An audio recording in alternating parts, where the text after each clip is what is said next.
Guys discuss करेंगे अपना पहला टॉपिक गाइज लेखाशास्त्र का इतिहास कि लेखाशास्त्र की हिस्ट्री क्या है। ठीक है, लेखाशास्त्र का इतिहास अपना ये पहला टॉपिक आज डिस्कस करेंगे। और फिर गाइज इसके बाद हम लोग डिस्कस करेंगे अपना लेखाशास्त्र, लेखांकन एवं पुस्तपालन में संबंध। लेखाशास्त्र, लेखाशास्त्र कामा लेखांकन कामा पुस्तपालन में संबंध। पुस्तपालन में संबंध, तो गाइज ये आपका दूसरा टॉपिक हो जाएगा आज का। और तीसरा गाइज आज हम डिस्कस करेंगे लेखांकन का अर्थ। लेखांकन का अर्थ। और गाइज इसके बाद हम लोग चौथा टॉपिक डिस्कस करेंगे लेखांकन की विशेषताएं। लेखांकन की विशेषताएं। और विशेषताएं गाइज आपकी दो टाइप की होती हैं, जिसमें आपकी गाइज सामान्य विशेषताएं हैं और गुणात्मक विशेषताएं हैं। सामान्य विशेषताएं और आपकी दूसरी गुणात्मक विशेषताएं। ठीक है, गुणात्मक विशेषताएं। और गाइज इसके बाद हम लोग डिस्कस करेंगे गाइज आपका पांचवा टॉपिक लेखांकन के उद्देश्य कि लेखांकन हम लोग क्यों करते हैं। लेखांकन के उद्देश्य। और इसके बाद गाइज छठा टॉपिक आपका होगा पुस्तपालन का अर्थ कि पुस्तपालन क्या है। ठीक है, पुस्तपालन का अर्थ। और गाइज लास्ट में हम लोग डिस्कस करेंगे अपना पुस्तपालन एवं लेखांकन में अंतर। पुस्तपालन एवं लेखांकन में अंतर। तो गाइज आज पहली क्लास के अंतर्गत गाइज हम लोग इन 7 टॉपिक्स का डिस्कस करने वाले। पहला हम देखेंगे लेखांकन का इतिहास, दूसरा लेखांकन लेखाशास्त्र एवं पुस्तपालन में संबंध, तीसरा लेखांकन का अर्थ हो जाएगा आपका, फिर उसकी विशेषताएं हो जाएंगी दो टाइप की, सामान्य और गुणात्मक, फिर लेखांकन का उद्देश्य, फिर पुस्तपालन का अर्थ और फिर पुस्तपालन एवं लेखांकन में अंतर। ठीक है गाइज, तो आज गाइज हम इतने टॉपिक का अध्ययन पहली क्लास से गाइज अपनी अकाउंटेंसी की, और इन सभी टॉपिक का अध्ययन गाइज शुरुआत से हम लोग करेंगे। तो गाइज किसी भी चीज़ की शुरुआत उसकी हिस्ट्री से होती है, वो कब कैसे उत्पत्ति हुई या कौन उसके जनक है। ठीक है, वहाँ से हम लोग शुरू करते हैं। तो गाइज हम लोग अपना पहला टॉपिक क्या हो जाएगा, लेखाशास्त्र का इतिहास। ठीक है, चलिए आइए चलते हम लोग अपने पहले टॉपिक पे आज के। तो गाइज लेखांकन का इतिहास हम लोग आ चुके हैं गाइज।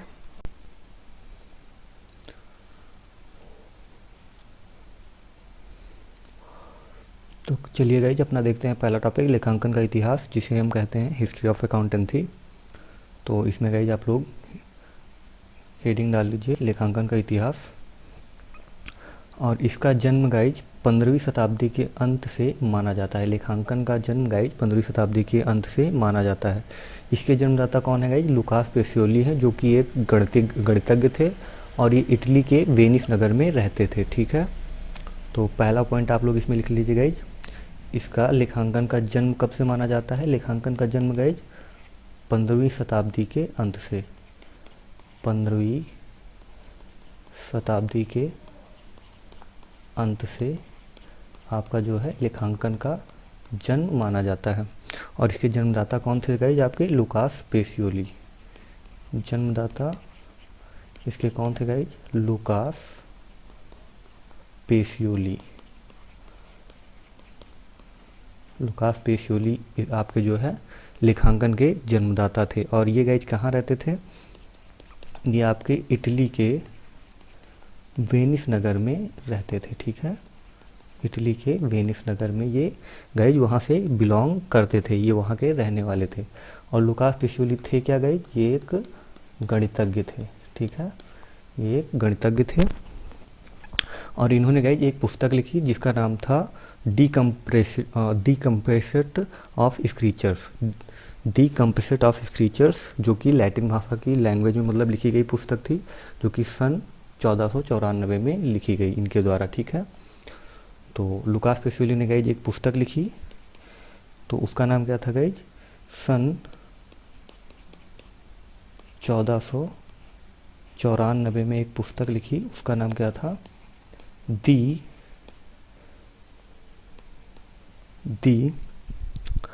कंपेसेट स्क्रीचर्स, जो गाइज आपकी लेखांकन से संबंधित पुस्तक थी, ठीक है। और ये गाइज किस भाषा में लिखी गई पुस्तक आपकी? ये आपके लैटिन भाषा में लिखी थी।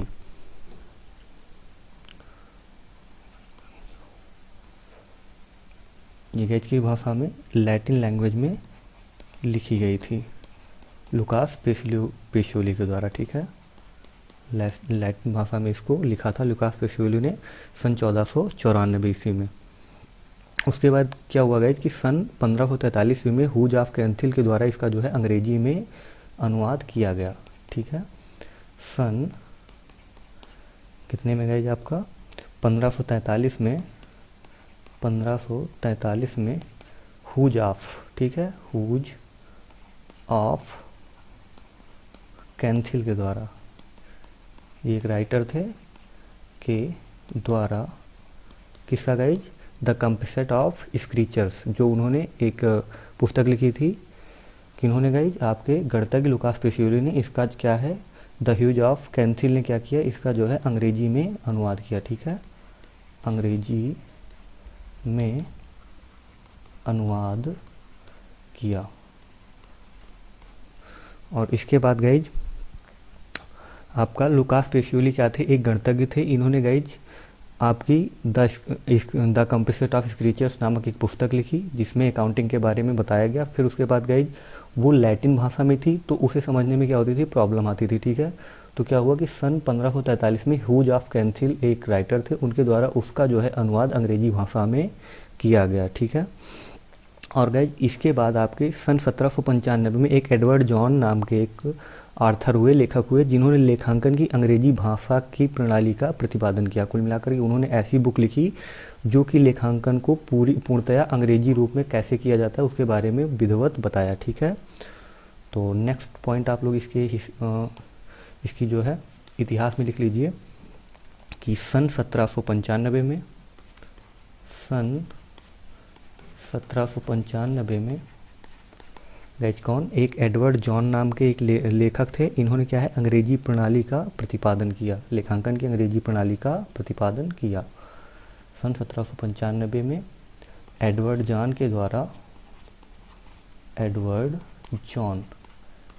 द्वारा लेखांकन की अंग्रेजी प्रणाली का प्रतिपादन किया गया। अंग्रेजी प्रणाली का प्रतिपादन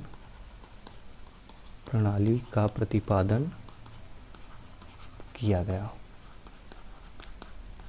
ओके गाइज, कहने का मतलब पहले तो क्या था कि लैटिन भाषा में आपके लुकास पेसियोली ने एक पुस्तक लिखी, ठीक है, द कंपेसेट ऑफ स्क्रीचर्स, जिसमें लेखांकन के बारे में बताया। लेकिन गाइज जो लैटिन भाषा में थी इसलिए समझ में नहीं आती थी। तो फिर उसके बाद गाइज आपके जो है आपके द ह्यूज ऑफ कैंथिल के द्वारा उसका जो है अंग्रेजी में अनुवाद किया गया 1543 ईस्वी में, ठीक है गाइज, ताकि वो आसानी से समझ में आ सके। फिर 1795 ईस्वी में एडवर्ड जॉन नाम के एक आर्थर आए, इन्होंने जो है लेखांकन को अंग्रेजी भाषा में ही जो है अंग्रेजी की प्रणाली में उसका जो है प्रतिपादन कर दिया। उसका जो है पूरी की पूरी जो है इंग्लिश में कैसे लेखांकन किया जाएगा इसका जो है पूरा विधिवत एक पुस्तक लिखी, the English system of bookkeeping, ठीक है, the English system of book keeping नामक एक पुस्तक लिखी, जिसमें जो उन्होंने अंग्रेजी में लेखांकन प्रणाली का पूरा विस्तृत उसके बारे में पूरी विस्तृत बातें बताई, ठीक है। तो इन्होंने कौन सी पुस्तक लिखी आपकी?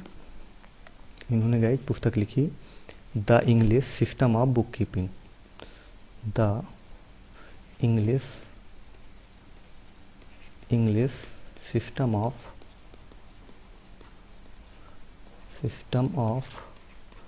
Book keeping.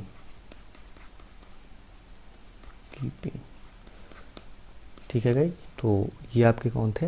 एडवर्ड जॉन भी एक आर्थर थे जिन्होंने क्या किया? अंग्रेजी की प्रणाली का, लेखांकन की अंग्रेजी प्रणाली का प्रतिपादन किया।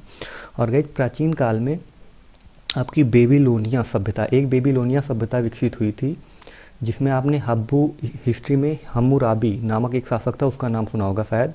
तो हम्मुराबी की जब हम्मुराबी शासक था तो वहाँ पर क्या है कि एक बेबीलोनिया सभ्यता विकसित हुई थी। और बेबीलोनिया की सभ्यता ऐसी थी कि वहाँ पर गए आपने सुना होगा कि वहाँ पर क्या है कि तभी से जो है गणित के गुणा करने की प्रवृत्ति पाई गई। ठीक है, आपकी जो गुणा शब्द यूज होता है, जैसे 2 × 2 कैसे किया जाता है, ये बेबीलोनिया की सभ्यता में ही विकसित हुआ था। ठीक है, तो बेबीलोनिया की सभ्यता से ही क्या है आपकी गाइज वाणिज्य की नगरी कहा जाता है। वहाँ पर ही आपको जो है व्यापार देखने को मिला था और व्यापार के बारे में लेखांकन का ज़्यादा से ज़्यादा उपयोग उसी सभ्यता में बेबीलोनिया की सभ्यता में किया गया। ठीक है, इसीलिए गाइज बेबीलोनिया सभ्यता को वाणिज्य की नगरी कहा जाता है। ठीक है, तो एक पॉइंट अपना ये भी लिख लीजिए कि प्राचीन काल में बेबीलोनिया को या बेबीलोनिया की सभ्यता को बेबीलोनिया की सभ्यता, ये एक सभ्यता थी गाइज, जैसे आपकी मेसोपोटामिया की सभ्यता, हड़प्पा सभ्यता है, ऐसी आपकी बेबीलोनिया की सभ्यता थी। वहाँ पर गाइज आपका व्यापार चरम सीमा पर था, वहाँ के लोग पढ़े लिखे थे, वहाँ पर ही गाइज आपके गुणा करने की जो है प्रवृत्ति जो है आपकी अधिकतम मात्रा में, यहाँ वहीं पर आपकी 2 × 2 या फिर गुणा करने की प्रवृत्ति वहीं से इसकी खोज हुई थी। ठीक है, तो भी एक इम्पॉर्टेंट बात है। तो गाइज बेबीलोनिया की सभ्यता को हम गाइज वाणिज्य नगरी के नाम से भी जानते हैं, क्योंकि वहाँ पर गाइज लेखांकन का बहुतायत मात्रा में उपयोग किया गया था। ठीक है, तो बेबीलोनिया की सभ्यता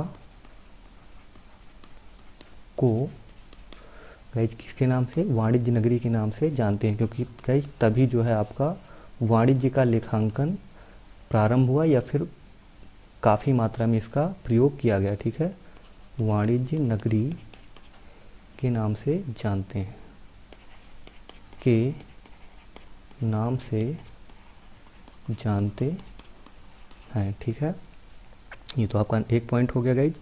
और इसके बाद गाइज लुकास पेसियोली क्या था, लुकास पेसियोली एक गणितज्ञ था, ये चीज़ मैंने आपको बताई। तो लुकास पेसियोली ने गाइज अंक गणित, रेखा गणित और पुनरावलोकन के अंश नामक पुस्तक की रचना की, जो कि क्या थी, गणित से रिलेटेड थी। ठीक है, तो एक पॉइंट ये भी लिख लीजिएगा गाइज आप लोग, लुकास पेसियोली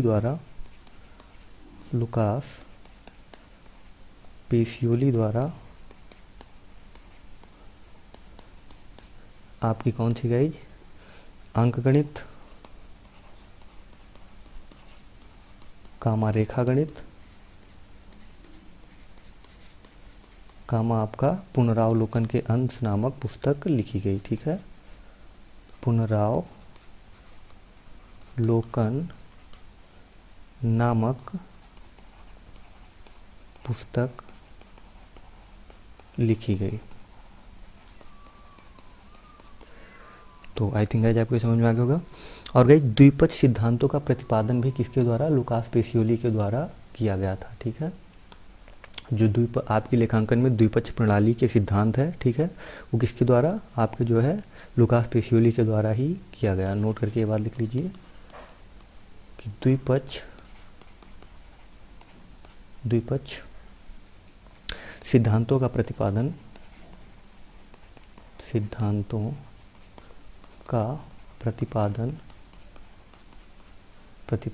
लुकास पेसियोली के द्वारा किया गया।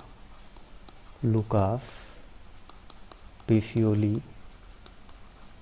के द्वारा किया गया। ठीक है, तो गाइज आपके अकाउंट्स में लुकास पेसियोली जो है काफ़ी इंपॉर्टेंट है। ठीक है, इन्होंने लेखांकन के द्विपक्ष सिद्धांतों का प्रतिपादन किया। कहने मत कोई भी लेखा गाइज जिससे आपके दो पक्ष प्रभावित होते, एक आपका देने वाला, एक आपका प्राप्त करने वाला। ठीक है, और गाइज आपके जो है द्विपक्ष सिद्धांतों का प्रतिपादन तो लुकास पेसियोली के द्वारा किया है, लेकिन गाइज लेखांकन के सिद्धांतों का प्रतिपादन रॉबर्ट आउट मारिस मोने ट्रिप के द्वारा किया गया। ठीक है, तो नोट नंबर 2 में लिख लीजिए आप लोग गाइज कि लेखांकन के सिद्धांतों का प्रतिपादन, लेखांकन के सिद्धांतों का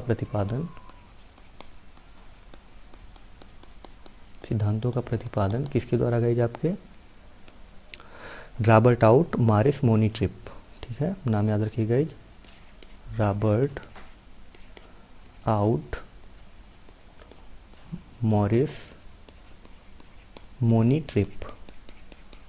तो गाइज जैसा कि आप सभी को पता है कि अब जो अपने एग्जाम्पल होने वाले कंपटीशन लेवल के या फिर बीकॉम एम कॉम के, वो ज़्यादातर गाइज आपके जो ऑब्जेक्टिव लेवल के हो गए। तो गाइज यहाँ से क्वेश्चन आपके जो है हिस्ट्री से छोटे छोटे क्वेश्चन आपसे पूछे जा सकते हैं कि लेखांकन के सिद्धांतों का प्रतिपादन किसने किया, द्विपद सिद्धांतों का प्रतिपादन किसने किया, या फिर आपकी बेबीलोनिया की सभ्यता को क्या कहा जाता है, किस नाम से जाना जाता है, ठीक है, वाणिज्य नगरी के नाम से जाना जाता है, ठीक है गाइज, या फिर वाणिज्य नगरी किसे कहा जाता है, आदि टाइप की गाइज आपसे छोटे छोटे क्वेश्चन यहाँ से पूछे जा सकते हैं। तो गाइज आप लोग बिल्कुल ध्यान से इन चीज़ों को देखिएगा और समझते हुए चलिएगा, ठीक है। और गाइज यहाँ पर एक पॉइंट और रह जाता है आपकी हिस्ट्री से कि प्राचीन काल में गाइज जो प्रबंधक होते थे, जो लेखांकन के प्रबंधक होते थे या फिर फर्म कंपनी के प्रबंधक होते थे, उनको हम कारिंदे के नाम से जानते थे, ठीक है। तो ये पॉइंट भी आप लोग गाइज लिख लीजिए। प्राचीन काल में प्रबंधकों को, प्राचीन काल में प्रबंधकों को कारिंदे के नाम से जाना जाता था। कारिंदे, ठीक है गाइज, कारिंदे, इस शब्द को गाइज याद करिएगा कि प्राचीन काल में प्रबंधकों को कारिंदे के नाम से जाना जाता था, ठीक है, नाम से जाना जाता था। तो गाइज आपके जो प्राचीन काल के प्रबंधक थे उनको कारिंदे के नाम से जाना जाता था। तो गाइज आपकी इसी के साथ आपकी जो हिस्ट्री है वो आपकी लेखांकन की कंप्लीट हो जाती है, ठीक है। तो एक बार गाइज आइए इसको हम जल्दी से देख लेते हैं। तो गाइज इसका आपके लेखांकन का जन्म 15वीं शताब्दी के अंत से माना जाता है। इसके जन्मदाता लुकास पेसियोली हैं, जो कि एक गणितज्ञ थे और इटली के वेनिस नगर से ये बिलोंग करते थे, ठीक है, इटली के वेनिस नगर से ये बिलोंग करते थे, वहाँ के रहने वाले थे। सन 1494 में इन्होंने द कंपेसेट स्क्रीचर्स नाम की एक पुस्तक लिखी, ठीक है, और वो गाइज लैटिन भाषा की पुस्तक थी। किस भाषा की गाइज? लैटिन भाषा की पुस्तक थी। तो गाइज लैटिन भाषा होने के कारण क्या थी कि वो आम लोगों की समझ में नहीं आती थी, ठीक है। तो एक राइटर थे द हुज ऑफ कैंसिल, तो उन्होंने क्या किया, उस लैटिन भाषा की लैंग्वेज, मतलब जो आपकी पुस्तक थी द कंपेसेट ऑफ स्क्रीचर्स का, उन्होंने अंग्रेजी में अनुवाद किया ताकि वो जो है आसानी से लोगों के समझ में आ सके, ठीक है। फिर उसके बाद गाइज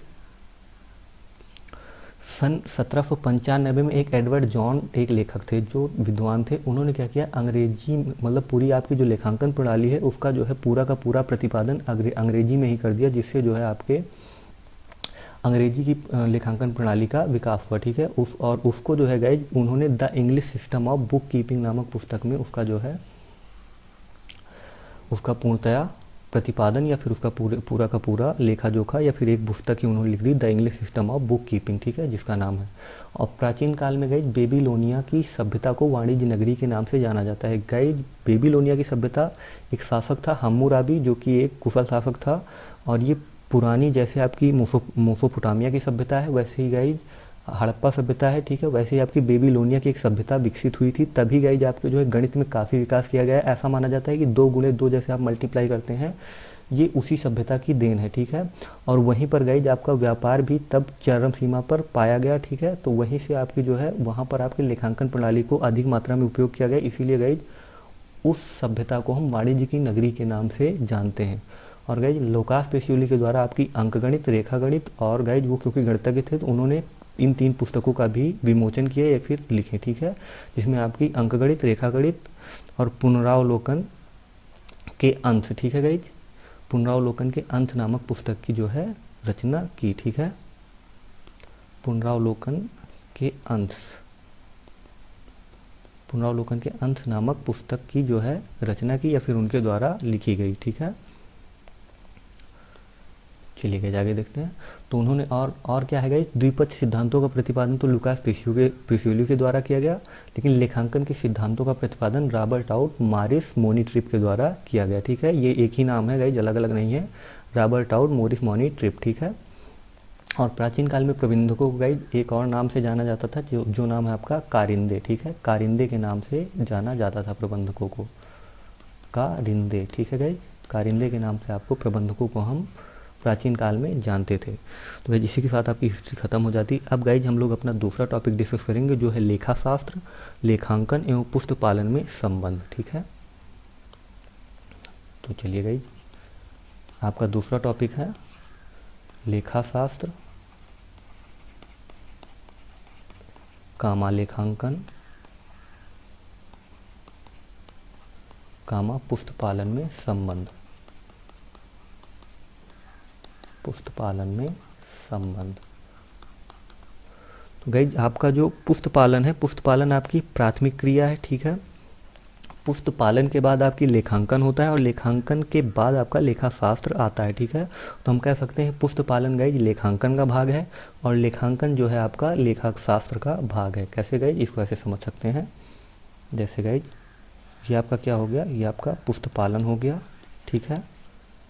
ये आपका गाइज पुस्तपालन हो गया और उसके बाद गाइज ये आपका लेखांकन हो गया, ये आपका गाइज लेखांकन हो गया और उसके बाद गाइज ये आपका जो है पूरा का पूरा आपका लेखा शास्त्र हो गया, लेखा शास्त्र आपका हो गया। कहने का मतलब गाइज पुस्तपालन जो है आपका लेखांकन के अंतर्गत आता है और जो लेखांकन है आपका गाइज वो लेखा शास्त्र के अंतर्गत आता है, ठीक है।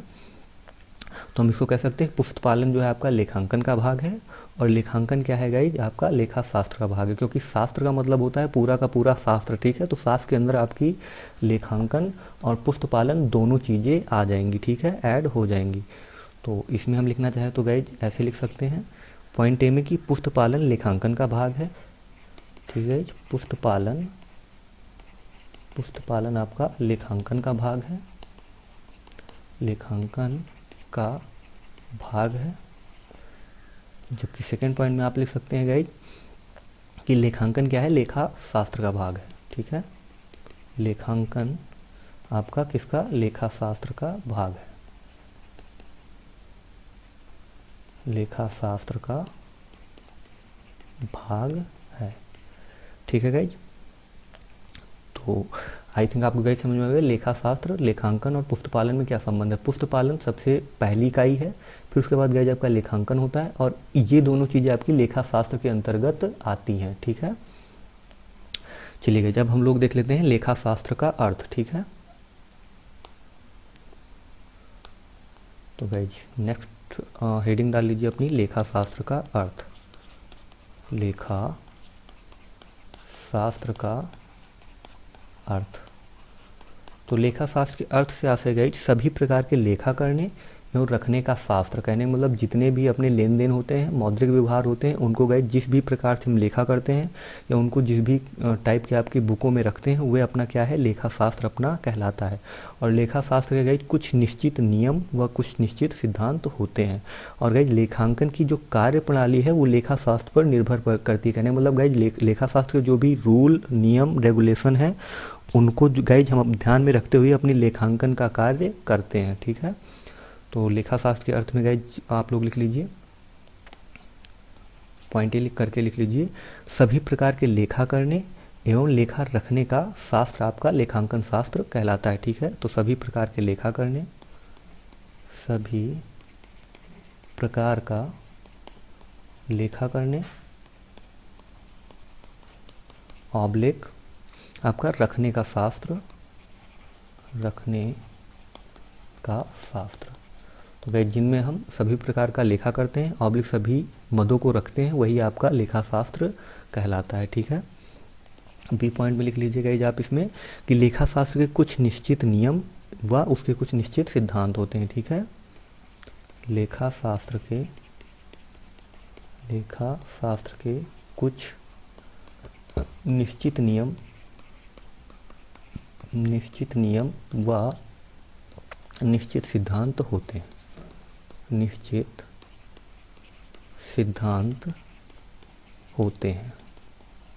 तो लेखा शास्त्र के गाइज कुछ निश्चित नियम ऑब्लिक कुछ निश्चित सिद्धांत होते हैं। और गाइज तीसरी बात आपकी हो जाएगी लेखांकन की कार्य प्रणाली क्या है गाइज, लेखा शास्त्र पर निर्भर होती है। क्योंकि गाइज लेखा शास्त्र क्या है, एक पूरा ब्रॉडअप लेवल है। शास्त्र का मतलब ही होता है गाइज विज्ञान, जिसमें सारी चीज़ों का अध्ययन किया जाए, ठीक है। और लेखांकन क्या है, उसका भाग है। तो लेखा शास्त्र की जो कार्य प्रणाली है, लेखांकन की जो कार्य प्रणाली है वो लेखा शास्त्र पर निर्भर होती है, ठीक है। तो तीसरे पॉइंट में लिख लीजिए गाइज, लेखांकन की कार्य प्रणाली, लेखांकन की कार्य प्रणाली किस पर निर्भर होती है गाइज, आपके लेखा शास्त्र पर निर्भर होती है, लेखा शास्त्र पर निर्भर होती है। Okay guys. अब गाइज हम लोग देखते हैं, हम लोगों ने लेखा शास्त्र का अर्थ देख लिया, अब हम देख लेते हैं गाइज लेखांकन का अर्थ। ठीक है, तो गाइज अपना नेक्स्ट टॉपिक हो जाएगा लेखांकन का अर्थ। लेखांकन का अर्थ। तो गाइज लेखांकन के अर्थ से तात्पर्य गाइज लेखांकन क्या है? लेखांकन गाइज एक प्रक्रिया है। लेखांकन एक प्रक्रिया कैसे है गाइज? लेखांकन में हम क्या करते हैं गाइज, सभी मौद्रिक लेन देनों को क्या है, दर्ज करते हैं। और गाइज जो हम सर्वप्रथम दर्ज करते हैं वो आपको किन में दर्ज करते हैं? या तो वो अपनी जनरल होती है या फिर आपकी सहायक बहियाँ होती हैं। ठीक है, और प्रक्रिया कैसे है गाइज? सर्वप्रथम हमने क्या किया कि जो भी अपने मौद्रिक लेन देन है उनको जो है जनरल में दर्ज किया। जर्नल में दर्ज करने के बाद हम क्या करते हैं गाइज, उनका वर्गीकरण करते हैं। वर्गीकरण हम किन में करते हैं गाइज? आपके लेडजर में, जिसे हम खाता बही के नाम से जानते हैं। ठीक है, और खाता बही बनाने के बाद गाइज हम सारांश निकालते हैं, जिसे हम तलपट या ट्रायल बैलेंस कहते हैं। और ट्रायल बैलेंस बनाने के बाद गाइज हम लोग अंतिम परिणाम या फिर फाइनल अकाउंट तैयार करते हैं, जो आपके ट्रेंडिंग अकाउंट, P&L अकाउंट और बैलेंस शीट के अंतर्गत आता है। तो गाइज ये क्या हो जाता है, आपका लेखांकन जो है एक तरह से क्या है गाइज, ये एक पूरी की पूरी प्रक्रिया के थ्रू होता है। ठीक है, लेखांकन कार्य क्या है, एक विशेष कार्य है और ये क्या है, एक पूरी की पूरी प्रक्रिया के अंतर्गत आता है। ठीक है, सर्वप्रथम हम जनरल बनाते हैं, जनरल के बाद हम लेडजर बनाते हैं, लेडजर बनाने के बाद हम ट्रायल बैलेंस बनाते हैं, ट्रायल बैलेंस बनाने के बाद हम फाइनल अकाउंट अपने बनाते हैं। ठीक है, फाइनल अकाउंटों को खोलते हैं, जिनमें आपके ट्रेडिंग अकाउंट, P&L अकाउंट और बैलेंस शीट आपकी आती है। तो गाइज जब हम जनरल बनाते हैं तो हम मौद्रिक लेन देनों को दर्ज करते हैं। मौद्रिक लेन देनों को दर्ज करने के बाद जब हम लेडजर बनाते हैं तो हम जो भी लेन देन करते हैं उनका क्या करते हैं, वर्गीकरण करते हैं। और गाइज लेडजर बनाने के बाद जब हम ट्रायल बैलेंस बनाते हैं तो हम क्या करते हैं कि तलपट में सारांश निकालते हैं कि हमें प्रॉफिट हुआ या लॉस हुआ। और गाइज फिर अपना सारांश निकालने के बाद हम अंतिम परिणाम पर पहुँचे तो या फिर निर्णय लेते हैं कि हम गाइज जो है व्यापार हमारा कैसे चल रहा है, हम प्रॉफिट में है, लॉस में है। ठीक है, हमारा आर्थिक चट्टा कैसा है। ठीक है, बैलेंस शीट अपनी तैयार करते हैं। तो गाइज हम लेखांकन को क्या एक प्रक्रिया के रूप में जान सकते हैं या देख सकते हैं। ठीक है, तो लिख लीजिएगा इसमें लेखांकन क्या है, लेखांकन एक प्रक्रिया है। लिख लीजिएगा लेखांकन एक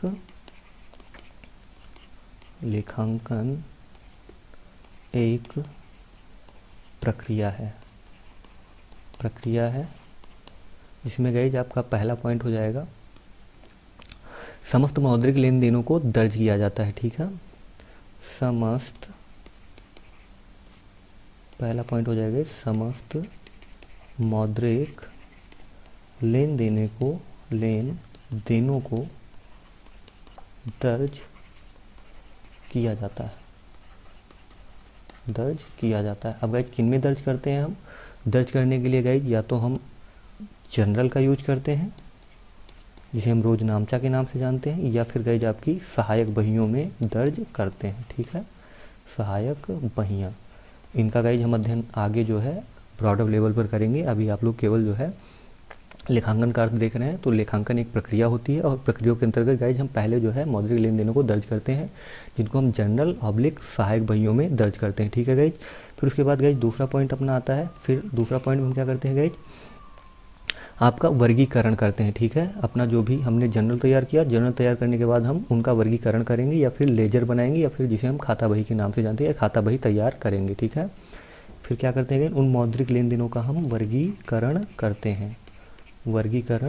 हैं। किनका गाइज, जो हमने अभी लेन देन किए हैं। ठीक है, जिनको हमने लेन देन किया है और जिनको हमें जनरल में लिखा है, फिर उन जो अपनी रोज नामचा है, जो रोज नामचा की प्रविष्टियाँ हैं, उनका वर्गीकरण करेंगे। अर्थात हम गाइज क्या करेंगे, खाता बही या लेडजर तैयार करेंगे। ठीक है, तो क्या करेंगे गाइज, LED लेडजर, जिसे हम लेजर या फिर खाता बही तैयार करेंगे। ठीक है, खाता बही अपनी बनाएंगे। ठीक है, और तीसरे नंबर पे गाइज आपका फिर आ जाएगा कि हम जब वर्गीकरण कर लेंगे तो वर्गीकरण के बाद गाइज हम उसका सारांश निकालेंगे कि हम कैसे हैं या फिर उससे हमें प्रॉफिट हो रहा है, लॉस हो रहा है, या किस तरफ हम जा रहे हैं। ठीक है, जिसे हम तलपट के नाम से जानते हैं। तो लेडजर के बाद हम क्या करते हैं गाइज, तलपट बनाते हैं। ठीक है, तो क्या होता है गाइज, हम सारांश निकालते हैं। ठीक है, तो सारांश निकालते हैं, तो सारांश में क्या करते हैं गाइज, हम तलपट बनाते हैं। ठीक है, तलपट बनाते हैं, या फिर जिसे हम गाइज ट्रायल बैलेंस के नाम से जानते हैं। ठीक है, ट्रायल बैलेंस के नाम से गाइज हम जानते हैं। ठीक है, और गाइज चौथे नंबर पे अपना प्रोसेस क्या हो जाएगा, चौथे नंबर पे गाइज हम सारांश निकालने के बाद अपना अंतिम परिणाम हम निकालते हैं। ठीक है, ये अंतिम खाते तैयार करते हैं। ठीक है, चौथे में गाइज आपका अंतिम परिणाम तैयार करते हैं, ठीक है, या फिर निकालते हैं, जिसे हम फाइनल अकाउंट के नाम से जानते हैं, ठीक है, FI फाइनल अकाउंट। और फाइनल अकाउंट के अंतर्गत गाइज आपके ट्रेंडिंग अकाउंट, P&L अकाउंट, या जिसे हम प्रॉफिट एंड लॉस अकाउंट बोलते हैं, या फिर आपका बैलेंस शीट आता है, ठीक है। तो आपका हो जाएगा पहला ट्रेडिंग अकाउंट जिसे हम व्यापार खाता के नाम से जानते हैं, ट्रेडिंग अकाउंट। उसके बाद दूसरा आपका हो जाएगा गाइज P&L अकाउंट, जिसे हम प्रॉफिट एंड लॉस अकाउंट के नाम से जानते हैं, ठीक है। और तीसरा आपका हो जाएगा गाइज बैलेंस शीट, ठीक है गाइज। तो इन 3 खातों का, तो गाइज लेखांकन का अर्थ क्या है, लेखांकन गाइज क्या है, लेखांकन है क्या, लेखांकन एक प्रक्रिया है जिसमें गाइज सभी मौद्रिक लेन देनों को हम दर्ज करते हैं, ठीक है। और दर्ज कहाँ करते हैं गाइज, सबसे पहले हम जनरल या रोज नामचा या फिर आपकी सहायक बहियों में उनका जो है उनको दर्ज किया जाता है, ठीक है, जिसे हम दैनिक बही के नाम से भी जानते हैं। फिर गाइज उसका हम वर्गीकरण करते हैं, तो गाइज कहने का मतलब उसका जो है लेजर बनाते हैं, ठीक है। वर्गीकरण मतलब जितने गाइज अपने लेन देन है उनका हम अलग अलग वर्गीकरण करेंगे और लेजर बनाएंगे, ठीक है। फिर उसके बाद गाइज हम सारांश निकालते हैं कि हमारा जो है व्यापार कैसा चल रहा है, ठीक है। उसका हम अध्ययन गाइज तलपट के अंतर्गत करते हैं। फिर तलपट बनाने के बाद गाइज हम अपने अंतिम खाते तैयार करते हैं, जिसे हम फाइनल अकाउंट कहते हैं, जिसमें गाइज आपका ट्रेडिंग अकाउंट, P&L अकाउंट और बैलेंस शीट आपकी शामिल की जाती है, ठीक है। तो आई थिंक गाइज आपको लेखांकन भी समझ में आ गया, लेखांकन होता क्या है और कैसे होता है, ठीक है। अब गाइज हम लोग नेक्स्ट टॉपिक पढ़ लेते हैं, लेखांकन की विशेषताएं। चलिए नेक्स्ट टॉपिक अपना हो जाएगा गाइज लेखांकन की विशेषताएं। लेखांकन की विशेषताएं, ठीक है गाइज। अब लेखांकन की विशेषताओं में गाइज मैंने आपको बताया था 2 टाइप की विशेषताएं हम लोग देखेंगे, जिसमें आपकी सामान्य विशेषताएं हैं और गुणात्मक विशेषताएं आती हैं। तो गाइज पहले हम लोग देख लेते हैं सामान्य विशेषताएं। रीडिंग डाल लीजिए आप लोग। सामान्य विशेषताओं में गाइज आपकी कौन सी विशेषता आती है, जैसे क्या होता है कि इसमें केवल मौद्रिक लेन देनों का लेखा किया जाता है, ठीक है। लेखांकन कार्य हम जब भी करते हैं तो गाइज केवल मौद्रिक लेन देनों का लेखा करते हैं, गुणात्मक लेन देनों का लेखा नहीं करते या गुणात्मक चीज़ों का लेखा नहीं करते, ठीक है। और व्यवसाय की भाषा ही गाइज लेखांकन है। व्यवसाय की भाषा क्या है, लेखांकन है। इससे क्या मतलब गाइज, कहने का मतलब जब भी हम लेखांकन करते हैं तो कोई भी व्यक्ति जब लेखांकन करता है तो अपने आप को व्यापारी मानकर ही लेखांकन करता है। व्यापारी मान को लेखांकन करता है कि उसने कितना माल कहाँ पर खर्च किया या फिर कहाँ से कितना परचेस किया या फिर उसे कितना किसी को देना है, वो कितना किसी का लेनदार है अथवा देनदार है, ठीक है। वो चाहे किसी कंपनी कर रहा हो, फर्म का कर रहा हो या संस्था का कर रहा हो, लेकिन जब भी वह लेखांकन करेगा तो अपने आप को व्यवसायी मानकर ही लेखांकन करेगा। तो गाइस क्या है, व्यवसाय की भाषा कैसी होती है, लेखांकन की होती है। व्यवसाय की भाषा जो है लेखांकन का आधार होती है, ठीक है। और लेखांकन क्या है गाइज, आपकी कला एवं विज्ञान दोनों है। कला और विज्ञान का मतलब गाइज, विज्ञान से आपका आशय ऐसी चीज़ों से जिनमें हम गाइज आपके रूल रेगुलेशन नियम जो है आपके पहले बनाए होते हैं और हमें उनका फॉलो करना होता है, तो वो क्या है, विज्ञान की स्थिति कहलाती है। और कई लेखांकन में भी आपके लेखा शास्त्र के अंतर्गत आपके रूल नियम और पूर्व अवधारणाएं निहित होती हैं। जबकि गाइज कला इसलिए है, कला हम किसी चीज़ को कहते हैं, किसी चीज़ को ऐसे रिप्रेजेंट करना जिससे सामने वाले को आसानी से समझ में आ जाए या फिर वो जो है अच्छी तरीके से प्रस्तुत हो सुसज्जित रूप से, ताकि सामने वाला उस चीज़ का अवलोकन अच्छे से कर सके और उसे जो है अच्छा लगे, ठीक है। तो गाइज लेखांकन भी क्या है, एक तरह की कला है। कला क्यों, क्योंकि इसे गाइज एक विशेष ज्ञान रखने वाला ही लेखा जोखा कर सकता है, ठीक है। वो ढंग से आपके जो है P&L अकाउंट, आपके ट्रायल बैलेंस या फिर आपके लेडजर अच्छे से तभी बना सकता है जब उसे मालूम होगा कि हमें किस मद को कहाँ पर व्यवस्थित करना है, कहाँ से हमें जो है किस मद को घटाना है, किस मद को छोड़ना है, किस मद को रखना है। तो गाइज जिनको इन सभी चीज़ों की जानकारी होगी वही जो है आपका लेखांकन कर सकता है, ठीक है गाइज। और लेन देनों का गाइज इसमें वर्गीकरण जो है किया जाता है, ठीक है, जिससे हम क्या करते हैं, सारांश निकालते हैं और सारांश से हम सूचना निकाल लेते हैं कि हमें जो है प्रॉफिट हो रहा है या लॉस हो रहा है, या फिर हमें जो है किस मद पर जो है जैसे हम प्रीवियस ईयर से तुलना कर लेते हैं, ठीक है, लेखांकन की सहायता से। तो हमें ये पता चल जाता है कि हमने पिछले ईयर की अपेक्षा प्रॉफिट में है या फिर लॉस में है, या फिर कहाँ पर हमें जो है अपने ऑब्जेक्ट या फिर अपने उद्देश्य को प्राप्त करने के लिए कहाँ पर हमें सुधार की ज़रूरत है, ठीक है। तो गाइज हम लोग अब देख लेते हैं, सामान्य विशेषताओं के अंतर्गत लिख लेते हैं, ठीक है। मैंने आपको बता दिया कौन कौन सी विशेषताएं होती हैं। तो पहली विशेषता में गाइज क्या है आपका, केवल मौद्रिक लेन देनों का लेखा, ठीक है, केवल मौद्रिक लेन देनों का लेखा, लेन देनों का लेखा। तो गाइज आपका इसके अंतर्गत क्या होता है, केवल मौद्रिक लेन देनों का लेखा किया जाता है लेखांकन के अंतर्गत, ठीक है। और बी नंबर में आप लिख लीजिए गाइज, व्यवसाय की भाषा लेखांकन है। व्यवसाय की भाषा लेखांकन का मतलब गाइज मैंने आपको बता दिया कि व्यवसायी अपने आप को हरदम जो है एक जो लेखापालक होता है वो अपने आप को हरदम एक व्यवसायी मानकर ही जो है लेखांकन का कार्य करता है, ठीक है। व्यवसाय की भाषा कैसी है गाइज, लेखांकन है, लेखांकन है, ठीक है। और गाइज सी पॉइंट आपका हो जाएगा, लेखांकन कला एवं विज्ञान दोनों है। लेखांकन कला एवं विज्ञान दोनों है, ठीक है गाइज। और टी पॉइंट आपका हो जाएगा, लेन देनों का इसमें क्या है, वर्गीकरण किया जाता है, ठीक है। लेन देनों का वर्गीकरण किया जाता है। अब गाइज लेन देनों का वर्गीकरण किया जाता है, तो लेन देनों का जब हम वर्गीकरण करते हैं तो इससे हमें पता चलता है कहाँ पर हमने जो है इन्वेस्टमेंट किया तो हमें उससे जो है लाभ प्राप्त हुआ या फिर हानि हुई, ठीक है। या फिर उससे जो है हमें जो है हमारा जो उद्देश्य है उसे प्राप्त करने में कितनी आसानी होगी या फिर हम जो है कठिनाई का सामना कर रहे हैं। इससे क्या होगा कि हम जो है वर्गीकरण करेंगे तो उससे जो है हम एक सारांश निकाल लेते हैं, ठीक है। और उन सारांशों के आधार पर ही गाइज हम सूचना निकाल लेते हैं कि हमें जो है जो हमने काम किया है या हमने जो भी, देखिए जो व्यवसायिक लेन देन होते हैं उनका जब हम लेखा करते हैं तो डेली के डेली हर फ्रंट पर गाइज हर मौद्रिक लेन देनों का हम लेखा करते हैं और उनका जब हम वर्गीकरण करते हैं अलग अलग तो उससे एक सारांश निकल आता है कि हमने जो है रॉ मटेरियल पर कितना खर्च किया, लेबर पर कितना खर्च किया, एक्सपेंस पर कितना खर्च किया, या आपकी जो भी अन्य मदें सारी आ जाती हैं हमने कहाँ कहाँ पर कितना खर्च किया, ठीक है। हमारे देनदार कितने, हमारे लेनदार कितने, हमारे दायित्व क्या हैं, हमारी जो है असेस्ट संपत्तियाँ क्या हैं, ठीक है। तो हमें जो है सभी चीज़ों की जानकारी हो जाती है जिससे हमें ये सूचना मिलती है कि हम प्रॉफिट में चल रहे हैं, लॉस में चल रहे हैं, हमें किस मद पर खर्च करना चाहिए, किस मद पर खर्च नहीं करना चाहिए। तो ये सारी चीज़ें आपकी जो है लेखांकन से ही हमें पता चलती हैं, ठीक है। तो ये आपकी लेखांकन की विशेषताओं के अंतर्गत हो जाएगा, जो कि आपकी नॉर्मल विशेषताएं या फिर सामान्य विशेषताएं होती हैं। अब गाइज हम आपकी देख लेते हैं गुणात्मक विशेषताओं के बारे में, ठीक है। तो नेक्स्ट हेडिंग आप लोग डाल लीजिए गाइज, गुणात्मक विशेषताएं। गुणात्मक विशेषताएं। अब गाइज गुणात्मक विशेषताओं में आपके जो है गुणों का अध्ययन किया जाता है, ठीक है, जिसमें आपकी प्रासंगिकता हो गई, उसके बाद आपकी बोधगम्यता हो गई, उसके बाद आपकी तुलनीयता होगी, उसके बाद आपकी विश्वसनीयता होगी, ठीक है। पहले गाइज लिख लेते हैं फिर उसका हम अध्ययन करते हैं। तो एक पॉइंट में आपका हो गया गाइज प्रासंगिकता, प्रासंगिकता। और बी पॉइंट आपका हो गया गाइज बोधगम्यता।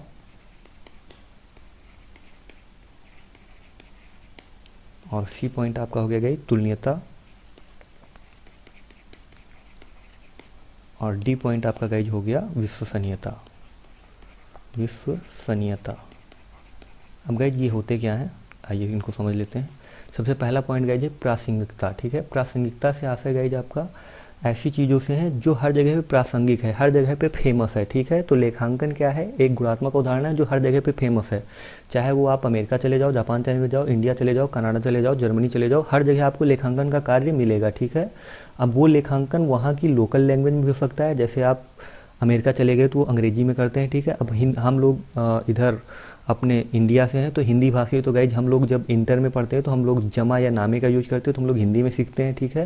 हो सकता है चाइनीज़ वाले अपनी भाषा यूज करते हो। तो गाइज क्या है, लेखांकन है तो एक ही चीज़, लिखा सारी चीज़ें वैसी जाती, वहाँ पर भी दो पक्ष होते हैं, वही अवधारणाएँ होती, वही रूल लागू होते हैं, लेकिन क्या है गाइज सभी लोग अपने अपने तरीके से करते हो। तो ये क्या है, प्रासंगिक है, हर जगह पे क्या है फैली हुई है, और ये क्या है लोकप्रिय है, ठीक है। हर जगह पे ये जानी जाती है। प्रासंगिकता से मतलब गाइज आपका हर जगह पे क्या है, ये जो है जानी जाती है, ठीक है। लेखांकन सभी जो है इसकी जानकारी रखते हैं। उसके बाद गाइज आपका दूसरा पॉइंट है बोधगम्यता। बोधगम्यता का मतलब गाइज आपका आसानी से समझ में आने वाली, ठीक है। बोध और गम्य, बोध का मतलब गाइज आसानी से आपको जो है गमन आपके शरीर में प्रवेश कर जाए, ठीक है। बोध का मतलब ज्ञान। तो लेखांकन ऐसा मतलब होता है कि आप जब लेखांकन की सारी चीज़ों को देखेंगे तो आप एनालिसिस करके आसानी से समझ जाएंगे कि हमारी कंपनी में लॉस चल रहा है, प्रॉफिट चल रहा है, या फिर जो भी चीज़ें चल रही हैं आपको जो उससे जो है आसानी से आप पता कर सकते हैं, ठीक है। उसके बाद गाइज गुणात्मक विशेषता में आपके नेक्स्ट टॉपिक है तुलनीयता। तुलनीयता से गाइज हमारा तात्पर्य गाइज जब हम लेखांकन में लेखा का अध्ययन करते हैं तो गाइज हम एक ईयर का अध्ययन मतलब पूरे एक साल का जो है अध्ययन करते हैं, ठीक है, जिसमें आपका लेखा वर्ष होता है 1 अप्रैल टू 31 मार्च, जो कि एक साल का लेखा होता है। तो गाइज हम क्या करते हैं कि जो हमने पिछले ईयर में लेखा किया है और उस पिछले ईयर की अपेक्षा हम प्रेजेंट ईयर का जो है तुलना कर लेते हैं। पिछले ईयर में हमें जो है कितना प्रॉफिट हुआ था और इस ईयर जो है हमारा उस औसत में हम कितना मतलब अपना जो उद्देश्य है उस पर हम कितना वर्क कर चुके हैं, कितना हमें करना बाकी है, ठीक है। तो हम पिछले ईयर की अपेक्षा में, ठीक है, या पिछले ईयर को देखते हुए प्रेजेंट ईयर की हम तुलना करते हैं, ठीक है। तुलना करते हुए अपने उद्देश्यों को प्राप्त कर सकते हैं, ठीक है। तो लेखांकन की सहायता से क्या है गाइज, हमें पल पल की खबर मिलती रहती है और हम पिछले ईयर की अपेक्षा प्रेजेंट ईयर की या फिर पिछले से पिछले ईयर की अपेक्षा अनेक वर्षों को देखते हुए हम अब आपस में तुलना कर सकते हैं कि हमें प्रॉफिट हो रहा है, लॉस हो रहा है, ठीक है। और उसके बाद गाइज विश्वसनीयता, ठीक है। विश्वसनीयता से आशय गाइज आपका गाइज जब हम लेखांकन करते हैं, ठीक है, लेखांकन क्या होता है, एक तरह का प्रमाणक होते हैं। अगर गाइज मान के चलिए अकाउंटेंट आपका जो है कहीं पर भी आपको रिटर्न भरने में या फिर आपको टैक्स चोरी करने का आपके ऊपर आरोप लग जाए तो आप जो है इसको जो है एक प्रमाणक के रूप में न्यायालय में दिखा सकते हैं, हमने जो है यहाँ यहाँ पर खर्च किया है, हमें इतना प्रॉफिट हुआ है, इतना लॉस हुआ है, हमारी कंपनी की इतनी जो है इनकम है। तो गाइज इससे क्या होता है, कंपनी के ऊपर लोगों का विश्वास होता है, ठीक है। जब आप लेखांकन करते हैं तो लेखांकन से कंपनी के ऊपर निवेशकों का, प्रबंधकों का, बाह्य तत्वों का, जिसमें आपका राजनीति हो गई, ठीक है, सांस्कृतिक हो गए और आपके जो भी अन्य अदर तत्व होते हैं, ठीक है, सभी का क्या है, आपके लेखांकन पर, आपकी कंपनी पर विश्वास बनता है, ठीक है। तो लेखांकन एक तरह की आपकी जो है गुणात्मक विशेषता में आपकी विश्वसनीयता के अंतर्गत आता है, ठीक है गाइज। तो आई थिंक गाइज आपको ये समझ में आ गया होगा, आपकी जो विशेषताएं समझ में आ गई होंगी। अब गाइज हम लोग देखेंगे लेखांकन के उद्देश्यों के बारे में, लेखांकन करते क्यों हैं, ठीक है। तो चलिए गाइज नेक्स्ट पेज पर चलते हैं। हेडिंग डाल लीजिए गाइज आप लोग, लेखांकन के उद्देश्य, लेखांकन के उद्देश्य।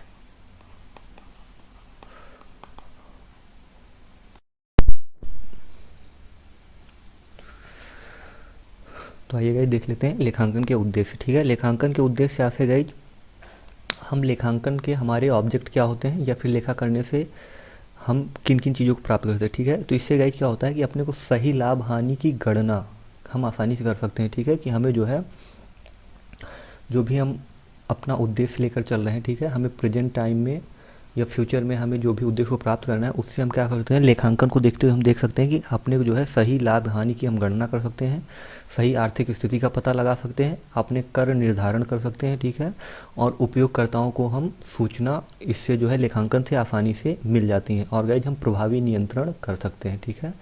तो आपके इन टॉपिक ये आपके जो है लेखांकन के उद्देश्य के अंतर्गत आएंगे, ठीक है। तो पहला लिख लीजिए गाइज, पहला पॉइंट आपका हो जाएगा सही लाभ हानि की गणना हेतु लेखांकन किया जाता है, ठीक है। सही लाभ हानि की गणना हेतु गाइज जब हम लेखांकन करते हैं तो उससे हमें ये पता चल जाता है कि हम जो है लॉन्ग टर्म में लाभ में जा रहे हैं या फिर हानि को जा रहे हैं, ठीक है। तो लेखांकन का मुख्य उद्देश्य ये भी ज्ञात करना होता है कि हमें जो है लाभ हो रही है अथवा हानि हो रही है। और गाइज दूसरा पॉइंट आपका सही आर्थिक स्थिति का पता लगाना, सही आर्थिक स्थिति का पता लगाना। तो गाइज जब हम लेखांकन का कार्य करते हैं तो इससे हमें जो है 1 ईयर पे हर साल हम क्या करते हैं, आर्थिक चिट्ठा बनाते हैं, ठीक है। और आर्थिक चिट्ठा बनाते हैं तो हमें ये पता चलता है कंपनी अपनी जो है लॉस में चल रही है या फिर प्रॉफिट में चल रही है, हमें बोनस देना चाहिए कि नहीं देना चाहिए, ठीक है। तो इससे हम क्या करते हैं, प्रभावी नियंत्रण भी स्थापित कर लेते हैं और आसानी से डिसीजन भी ले लेते हैं, ठीक है। और तीसरा पॉइंट आपका गाइज हो जाएगा कर निर्धारण हेतु। लेखांकन कार्य से जो हमें कर निर्धारण में भी गाइज आसानी होती है, ठीक है।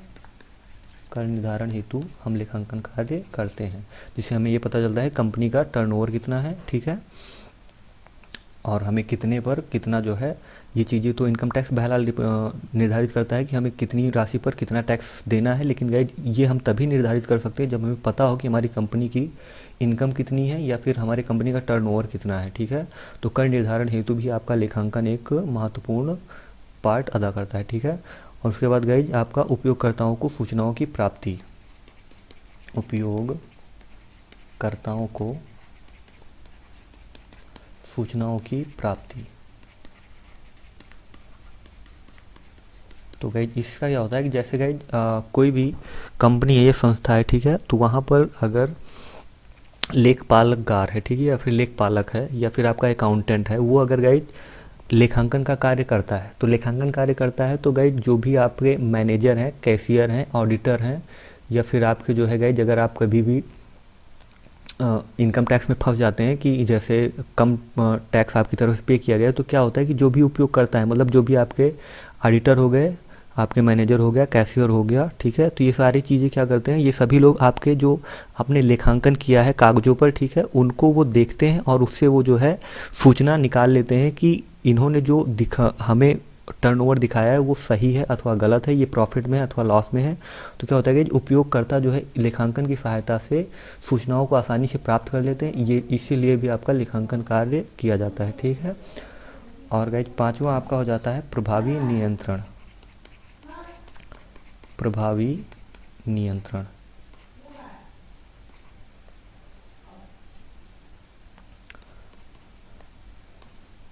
तो गाइज हम जो है लेखांकन के माध्यम से प्रभावी नियंत्रण भी कर सकते हैं। गाइज जब हमें सूचनाएं प्राप्त होंगी कि हम गाइज क्या है कंपनी में लॉस में जा रहे हैं, हानि में जा रहे हैं, या फिर जो है हमने जो पिछले ईयर कार्य किया था, ठीक है, तुलना करेंगे, हमने पिछले ईयर कार्य किया था तो हमें पिछले ईयर इतना प्रॉफिट हुआ था और हम इस बारी ये इस विधि से काम कर रहे हैं, या जो भी है आपका जैसे भी काम कर रहे हैं, अगर उससे जो है हमने जो प्लानिंग कर रखी है हम उसके अनुसार अगर अपने ऑब्जेक्ट नहीं पूरा कर पा रहे हैं तो हम क्या कर सकते हैं, वहाँ पर फेरबदल कर सकते हैं, ठीक है, जिस तो हमें उससे क्या है सूचना प्राप्त होगी और हम उस सूचना के अनुसार ही गाइज अपनी योजना तैयार कर सकते हैं, जिसे हम प्रभावी नियंत्रण कर सकते हैं, ठीक है। तो गाइज लेखांकन के आपके उद्देश्यों में आपके ये उद्देश्य भी हो जाएंगे। तो गाइज ये अपना जो है लेखांकन के उद्देश्य हम लोगों ने डिस्कस कर लिए। अब गाइज हम देख लेते हैं पुस्तपालन का अर्थ, या फिर जिसे हम कहते हैं बुक कीपिंग, ठीक है। तो चलिए गाइज देख लेते हैं एक बारी फटाफट पुस्तपालन का अर्थ। पुस्तपालन का अर्थ, ठीक है। पुस्तपालन आपका गाइज दो शब्दों से मिलकर बना है, ठीक है, जिसे हम पुस्त प्लस पालन कहते हैं, अर्थात गाइज हिसाब किताब की पुस्तकें रखना, ठीक है, और इसे इंग्लिश में बुक कीपिंग के नाम से जानते हैं, बुक कीपिंग, ठीक है, बुक कीपिंग। तो गाइज ये आपका किन से दो शब्दों से मिलकर बना है, पहला है तो आपका गाइज पुस्त और दूसरा है आपका पालन। तो गाइज पुस्त का मतलब होता है पुस्तकें और पालन का मतलब होता है गाइज पालन करने या फिर जो है उसके साथ साथ चलने से, ठीक है। तो गाइज पहले क्या होते थे, राजा महाराजा जो है जो भी लेखा जोखा करते थे तो उसकी जो है महाजनी प्रथा थी, तो वो अपनी पुस्तकें साथ साथ में ही रखते थे। तो गाइज उसी से लिया गया है आपका पुस्तपालन, मतलब हिसाब किताब की पुस्तकें रखने वाला है, फिर हिसाब किताब की जो पुस्तकें रखी जाती हैं उसी को हम पुस्तपालन कहते हैं, ठीक है। तो इसका पुस्तपालन का अर्थ क्या है गाइज, हिसाब किताब की पुस्तकें रखना, हिसाब किताब की पुस्तकें रखना, ठीक है गाइज। अब गाइज हिसाब किताब की पुस्तकें आपकी कितनी दो प्रकार की होती हैं, पहला आपकी जनरल बही, सॉरी आपका जनरल ऑब्लिक सहायक बहियाँ, और द्वितीय पुस्तकें आपकी खाता बही होती है, ठीक है। तो ये कितनी टाइप की होती है गाइज, आपकी पुस्तपालन की पुस्तकें टू टाइप की होती हैं, टू टाइप की होती हैं। इसमें आपकी पहली तो गाइज आपकी कौन सी हो जाएगी, पहली हो जाएगी आपकी जनरल ऑब्लिक सहायक बहियाँ, जर्नल ऑब्लिक सहायक बहियाँ, और दूसरी आपकी हो जाएगी गाइज आपकी द्वितीय पुस्तकें में कौन जाएगी, खाता बही आ जाएगी, ठीक है, खाता बही। तो पहली पुस्तक आपकी ये प्राथमिक पुस्तक कौन सी, जनरल या सहायक बहियाँ, जिसमें गाइज हम रोज नामचा या फिर डेली की प्रविष्टियाँ करते हैं, ठीक है। द्वितीय पुस्तकें आपकी जो है खाता बही हो जाएगी। अभी गाइज हम लोग जनरल और आपकी जो सहायक बहियाँ इन चीज़ों के बारे में विस्तृत अध्ययन करेंगे, ठीक है। अभी आप लोग बस ऐसे ही देख लीजिए, ठीक है गाइज। अभी नेक्स्ट क्लास में हम लोग जो है इन सभी चीज़ों के बारे में अच्छे से डिस्कस करेंगे कि आपकी जनरल क्या होता है, कैसे बनाया जाता है, आपकी सहायक बहियाँ कौन सी होती हैं, ये कैसी बनाई जाती हैं, आपकी खाता बही कैसे तैयार की जाती है, ठीक है। अब गाइज पुस्तपालन में आपने देख लिया। अब गाइज एक राइटर थे J.R. बॉटली बॉय, उन्होंने क्या कहा कि पुस्तपालन व्यावसायिक लेन देनों को दर्ज करने की कला, ठीक है, कला पुस्तपालन है। तो गाइज व्यावसायिक लेन देनों को जब हम दर्ज करने की कला को क्या है, पुस्तपालन कहते हैं। ये बात गाइज किसने कही, जे.आर. बाटली बाय के द्वारा कही गई। ठीक है, तो आप लोग इसे लिख लीजिए। पुस्तपालन व्यवसायिक लेन देनों को, पुस्तपालन व्यवसायिक लेन देनों को, व्यवसायिक लेन देनों को दर्ज करने की कला है, दर्ज करने की कला है। ये परिभाषा किसने दी थी गाइज, आपके जे.आर. बाटली बाय के द्वारा। ठीक है, तो किसके द्वारा दी गई गाइज, ये जे.आर. बाटली बाय। तो गाइज आपकी पुस्तपालन व्यवसायिक लेन देनों को दर्ज करने की कला है। ठीक है, पुस्तपालन में व्यवसायिक लेन देन जो भी होते हैं उनको दर्ज करने की कला को हम क्या कहते हैं, पुस्तपालन के नाम से जानते हैं। ठीक है, अब गाइज हम लोग नेक्स्ट टॉपिक अपना देख लेते हैं, जो अपना 7वां पॉइंट है। ये 7वां पॉइंट मैंने आपको बताया था, पुस्तपालन और लेखांकन में अंतर। ठीक है, आइए उसको भी देख लेते हैं गाइज। तो पुस्तपालन मैंने आपको बता दिया। अब गाइज हम देख लेते हैं पुस्तपालन और गाइज इसमें आपका लेखांकन में अंतर, लेखांकन में अंतर। ठीक है, अंतर गाइज इसे हम 2 पेज में डिवाइड कर लेते हैं। और पुस्तपालन गाइज आपका क्या है, पुस्तपालन गाइज क्या है, पुस्तपालन को हम बुक कीपिंग के नाम से जानते हैं और लेखांकन को हम गाइज अकाउंटिंग के नाम से जानते हैं। ठीक है, तो आप लोग लिखना चाहिए, लिख सकते हैं कि पुस्तपालन अपना जो है बुक कीपिंग है और लेखांकन अपना अकाउंटिंग है। पुस्तपालन जो है गाइज आपकी प्रथम श्रेणी है। ठीक है, प्रथम श्रेणी का मतलब गाइज हम दैनिक लेखे जोखे जो है या फिर वो जो है दैनिक कार्य है उसको जो है हम डेली करते हैं। और ये पुस्तपालन जो है एक सामान्य पढ़ा लिखा व्यक्ति भी कर सकता है। इसमें कोई रूल रेगुलेशन नहीं होता, केवल जो भी सौदे डेली के डेली होते हैं उनको एक पुस्तक में लिख लिया जाता है और जहाँ पर होते हैं वहीं पर उनको जो है उनकी प्रविष्टि वहीं पर कर दी जाती है। जबकि गाइज लेखांकन में क्या होता है, लेखांकन एक द्वितीय सीढ़ी है। ठीक है, या द्वितीय कार्य है जिसके लिए विशेष ज्ञान, आपको विशेष ज्ञान की या फिर विशेष नॉलेज की आवश्यकता पड़ती है। ठीक है, अगर आपको जो है विशेष नॉलेज मतलब आपको जो है गाइज जनरल के बाद आपको खाता बही बनाने का नॉलेज नहीं है कि हमें खाता बही कैसे तैयार करनी है, या आपका जो है ट्रायल बैलेंस कैसे बनाना है, या फाइनल अकाउंट जो भी आते हैं आपके, ट्रेडिंग अकाउंट है, P&L अकाउंट है, बैलेंस शीट है, तो इन सभी में गाइज कुछ रूल रेगुलेशन नियम होते हैं कि हमें किन मदों को रखना है, किन मदों को नहीं रखना है, किसको डेबिट साइड में भेजना है, किसको क्रेडिट साइड में भेजना है, कौन सी लायबिलिटी पक्ष में जाएगा, कौन सा आपका असेट्स पक्ष में जाएगा। तो गाइज इन सभी चीज़ों के लिए गाइज क्या है, आपको विशेष ज्ञान का होना आवश्यक है। ठीक है, तो अकाउंटिंग का काम जो है विशेष, जिसको जो है अकाउंटिंग का नॉलेज हो वही कर सकता है। जबकि गाइज बुक कीपिंग एक सामान्य पढ़ा लिखा व्यक्ति भी कर सकता है। और गाइज बुक कीपिंग जो है दैनिक कार्य है, कहने का मतलब जो भी दैनिक के लेखे होते हैं उनको जो है डेली के डेली लिख लिया जाता है। ठीक है, जहाँ पर भी होते हैं। जबकि गाइज आपका लेखांकन जो है एक विश्लेषणात्मक कार्य है, कहने का मतलब गाइज हम जो है पुस्तपालन से ही आपका लेखा करेंगे और लेखा करने के बाद उसका जो है अध्ययन करते हुए जो है उसका विश्लेषण करेंगे कि हमें जो है किन मदों को कहाँ पर रखना है। ठीक है, तो अंतर में पहला अंतर लिख लीजिएगा, ये जो है प्राथमिक कार्य है। ठीक है, पुस्तपालन आपका प्राथमिक कार्य है, पुस्तपालन आपका क्या है, प्राथमिक कार्य है। जबकि लेखांकन क्या है गाइज आपका द्वितीय कार्य है, द्वितीय कार्य है। ठीक है, और ये गाइज आपका क्या है, सामान्य पढ़ा लिखा व्यक्ति भी पुस्तपालन का काम कर सकता है। ठीक है, सामान्य पढ़ा लिखा व्यक्ति भी पुस्तपालन का काम कर सकता है, पुस्तपालन का कार्य कर सकता है। जबकि गाइज इसमें क्या होता है, इसमें जो है आपको विशेष ज्ञान की आवश्यकता पड़ेगी। कहने मतलब गाइज यहाँ पर आप जब लेखांकन कार्य करोगे तो विशेष ज्ञान का नॉलेज होना चाहिए, लेखांकन के लिए विशेष नॉलेज होना चाहिए। ठीक है, उसे ट्रायल बैलेंस बनाना, तलपट बनाना, ठीक है, उसे जो है फाइनल अकाउंट तैयार करने, उनके रूल नियम रेगुलेशन सभी जो है उसको जो है नॉलेज रखनी पड़ेगी। ठीक है, इसीलिए अकाउंटेंसी की पढ़ाई गाइज अलग से कराई जाती है। ठीक है, और गाइज ये जो आपका पुस्तपालन होता है ये दैनिक कार्य है। ठीक है, दैनिक कार्य है।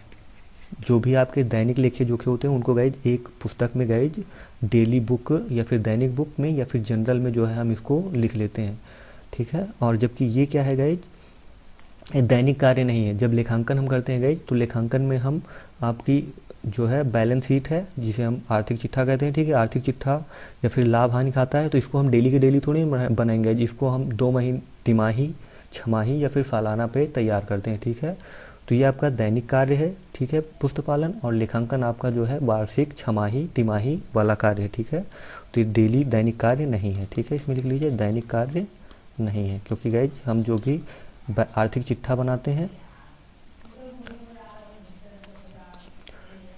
तो गाइज हम जो भी आर्थिक चिट्ठा बनाते हैं वो दैनिक नहीं बनाते हैं, वो जो है गाइज हम हफ्ते भर में नहीं, तिमाही, छमाही और सालाना हम तैयार करते हैं, ठीक है। लॉन्ग टर्म में हम गाइज अपना P&L अकाउंट या फिर अपना जो है गाइज आर्थिक चिट्ठा या फिर अपने जो है फाइनल अकाउंट, तो गाइज हम पूरे के पूरे जब अपना 1 ईयर कंप्लीट होता है, ठीक है। और 1 ईयर अपना जो है गाइज आपका जो है 1 अप्रैल टू 31 मार्च गाइज इसमें माना जाता है, ठीक है। तो आई थिंक गाइज आपको ये समझ में आ गया होगा। गाइज अपना तीसरा पॉइंट हो गया, ये क्या है आपका पुस्तक पालन दैनिक कार्य है, जबकि लेखांकन क्या है, दैनिक कार्य नहीं है। और चौथा पॉइंट आपका गाइज, इसमें क्या होता है गाइज, हम स्रोत पर ही लेखे कर लेते हैं, ठीक है। जहाँ पर अपना काम हुआ वहीं पर हमने जो है लेखा जोखा कर लेते हैं। पुस्तक पालन में हम क्या करते हैं, स्रोत पर लेखे कर लेते हैं। जहाँ पर अपने को जो है लेन देन का व्यवहार हुआ वहीं पर हम क्या करेंगे, एक बुक में उसका लेखा जोखा कर लेंगे, ठीक है। लेकिन गाइज जब हम लेखांकन का काम करेंगे तो पुस्तक पालन की सहायता से गाइज हम लेखांकन का काम करते हैं। कहने मतलब जो भी अपने दैनिक लेन देन के लेखे हुए पुस्तक पालन पे हम उसी लेन देनों के आधार पर ही गाइज अपना जो है आगे का हिसाब किताब करेंगे, ठीक है। उसी से हम अपना जो है खाता बही तैयार करेंगे और उसी से गाइज हम अपना ट्रायल बैलेंस बनाएंगे, ठीक है। जनरल से गाइज हम अपना लेडजर तैयार करेंगे और लेडजर बनाने के बाद गाइज हम ट्रायल बैलेंस बनाएंगे और ट्रायल बनाने के बाद बनाएंगे गाइज हम जो है अपना फाइनल अकाउंट तैयार कर लेंगे। तो गाइज आपका क्या है, लेखांकन जो है गाइज हम पुस्तक पालन से उसका जो है विश्लेषण करते हुए जो है गाइज किसी न किसी निष्कर्ष पर निकलते हैं या फिर उससे जो है सूचना प्राप्त करते हैं, ठीक है। तो आपका लेखांकन क्या है गाइज, पुस्तक पालन की सहायता से विश्लेषणात्मक कार्य होता है। तो इसमें लिख लीजिए पुस्तक पालन की सहायता से